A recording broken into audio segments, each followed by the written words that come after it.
Beyond every illusion lies a deeper truth. Welcome to Beyond the Illusion with the R-TisT-O. Welcome to episode 4, The Illusion of Control. One of the strongest illusions in magic is the illusion of control. People like to believe their choices are completely their own, that they freely decided what to look at, what to think, what to choose. But magicians understand something very important. The mind can be guided without realizing it's being guided. Sometimes all it takes is a few simple words, a gesture, or even a small shift in attention. A good story to share with you. Years ago, I was working at a car dealership. Over time, I had shown my manager enough magic tricks that he became completely convinced I had strange abilities. Even though I was a strange salesperson, he thought I actually had some kind of magic abilities. And jokingly, I always told him the day I quit, I'm going to perform one final big illusion for you. Eventually, that day finally came. I asked him to stand behind a large showroom window and look out toward the parked cars outside. Before beginning, I pointed toward 3 different cars and told him to choose one. But without him realizing it, I carefully guided him toward the exact car I needed him to select. Then I held a simple sheet of paper in front of his face, nothing special, just an ordinary white piece of paper. I counted slowly. 1, 2, 3. Then I pulled the paper away and the car was gone. The look on his face was unforgettable. Shock, confusion, disbelief. In that moment, you realize as a magician something fascinating. Sometimes people are not amazed by complicated illusions. Sometimes all it takes is controlling where the mind chooses to look. One of the most interesting parts of illusions is that people rarely question their own decisions. If someone chooses a card, they believe it was their choice. If they point to an object, they believe they decided freely. But magicians understand how easily the mind can be influenced. The speed of a question, the order of words, eye contact, timing, all of these small details quietly guide human behavior. And the strange part is the spectator usually never notices it happening. The mind protects the feeling of control because believing we are fully in control feels comfortable. Mentalists use this idea constantly. A person may feel they freely thought of a word, chose a number, or made a completely random decision, only to discover the outcome was predicted long before the choice was made. I remember performing a magic trick once at a restaurant that perfectly showed how strongly people want to believe their choices are real.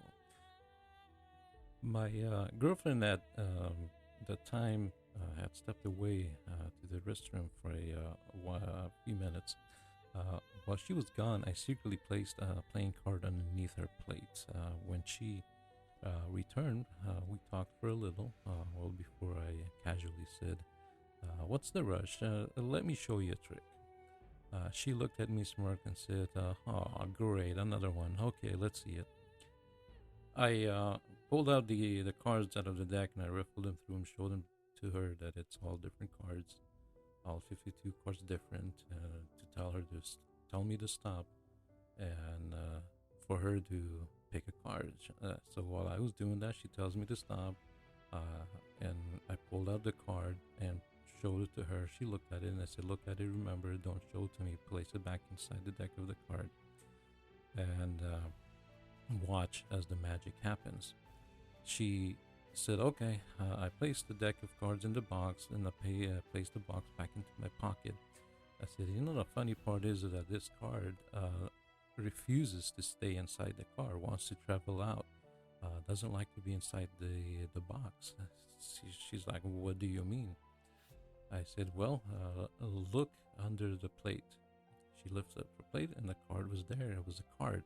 It was the Queen of Hearts. She said, okay, that's not that amazing. You have a double card. I said, well, I don't think so. That's a magic card. Let me prove it to you. I pulled out the deck of card, the box basically out of my pocket, and I said, watch. I mean, all I have to do is rub the card on this box and pull out all the other 52 cards and look, I'll even show it to you. It's all different cards. And once I rub the deck of cards, all 51 cards will change to Queen of Hearts. So she's like, yeah, okay, whatever. I waved it and voila. I showed it to her. All 51 cards were the Queen of Hearts. Even though just a few seconds ago, I showed to her the cards were all different. Now all 51 cards are the same. 51 cards of Queen of the Heart, the card that she had chosen. I said, it's so magical that all I gotta do is move it away from the deck and place it on the table. And you put your hand above it so it doesn't go anywhere, and watch how the magic works, and the deck of cards will return back to all different cards. And of course, I riffled back again and showed to her the deck of cards being all different. She was shocked, amazed, and the moment that I saw that look in her face, and by her stopping and saying, "Wait, how did you do that? Let me see the deck." I knew that trick connected, and I had fooled her. Not because the trick was complicated, but because for a brief moment the mind could no longer explain what it had believed it had just seen. And maybe that's what makes these illusions so unsettling. Not because they seem impossible, but because they quietly challenge something very personal. The belief that our choices always belong entirely to us. And if you know what I'm talking about the Bengali deck, a very powerful deck of card. I'm sure you can order it online or go to your local magic shop and pick one up. But it's a very powerful little trick.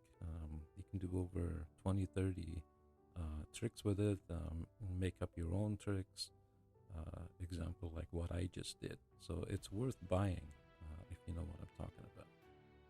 You know, people are often less amazed by the trick itself and more amazed by the loss of control, because deep down human beings want assurance.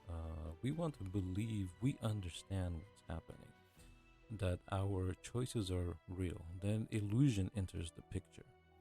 A chosen card appears somewhere impossible. A thought is predicted. An object vanishes, and suddenly the mind begins questioning its own reality.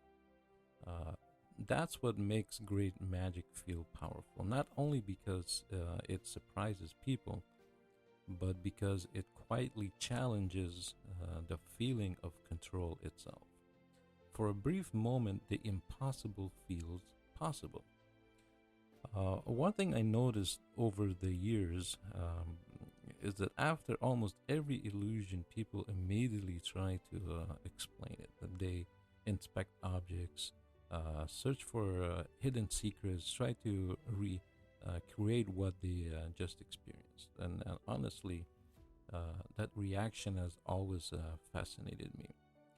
Because the mind wants control back. It wants an explanation that feels safe and logic. I remember planning one particular illusion very carefully. I was standing with a group of guys when I forced a playing card on one of them. Then I looked at him and said, "Pull out your lighter." He was a smoker, so he was, smoking outside and had a lighter on. He always carried one. I told him to look carefully at the car, remember it, and then burn it. The card slowly turned to ashes. Then I took the ashes and rubbed them slowly across my arm. And before doing anything else, I looked at him and said, "Don't freak out, but sometimes I communicate with Houdini, the great magician. He helps me find lost cards." At first, everyone laughed, but then something changed. As the ashes spread across my arm while I was rubbing it, the image of the chosen card slowly appeared. And I still remember the look on his face. It was like watching someone who had seen a ghost. Shock, fear. He was furious. He was amazed. Part of him wanted to believe it was impossible. And another part desperately wanted to explain it, wanted an explanation. That's what illusions do to human mind. For a brief moment, logic and wonder collide. Magic illusions has fascinated people for generations because somewhere deep inside the human mind, there's still a desire to believe reality contains mystery. Not everything needs to be explained immediately. Sometimes wonder itself is enough. This is Beyond the Illusion with the artist.